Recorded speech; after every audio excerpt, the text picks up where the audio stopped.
Part 4, Episode 2, The Plan. When we arrived at Jerusalem, the brothers received us warmly. The next day, Paul and the rest of us went to see James, and all the elders were present. Paul greeted them and reported in detail what God had done among the Gentiles through his ministry. When they heard this, they praised God.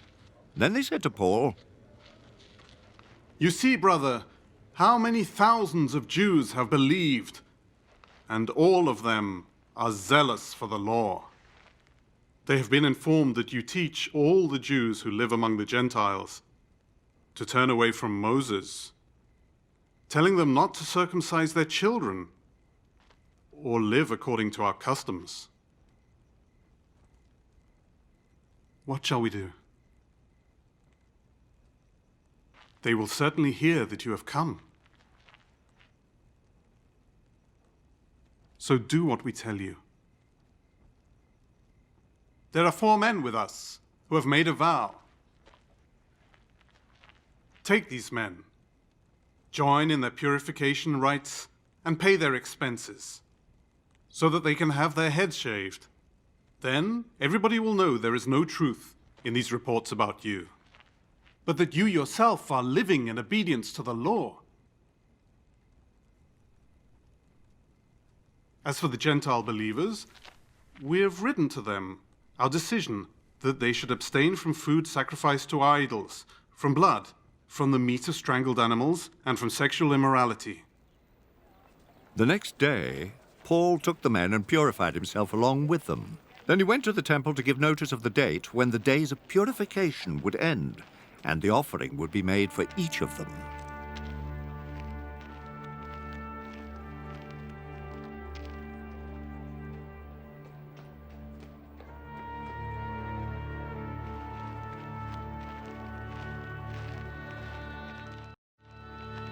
When the 7 days were nearly over, some Jews from the province of Asia saw Paul at the temple.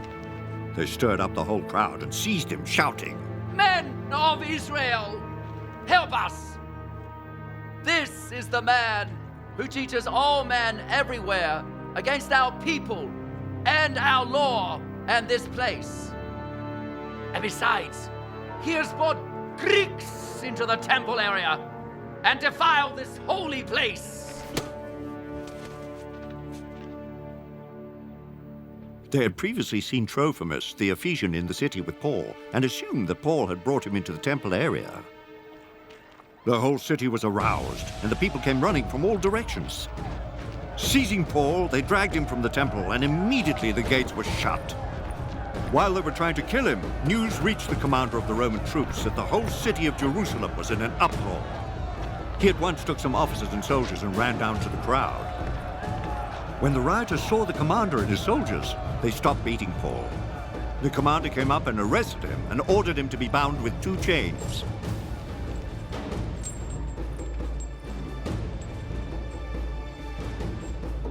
Then he asked who he was and what he had done.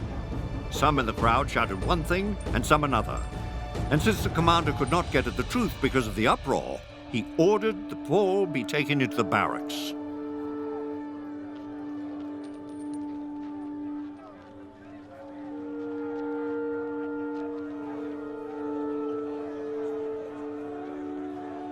When Paul reached the steps, the violence of the mob was so great, he had to be carried by the soldiers.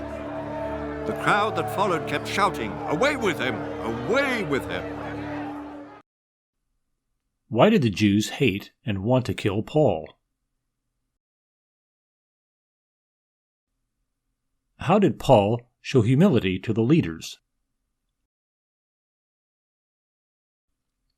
How did Paul show courage?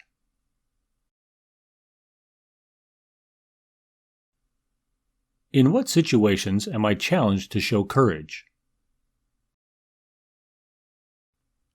How does my tradition and culture obstruct my obedience to Jesus?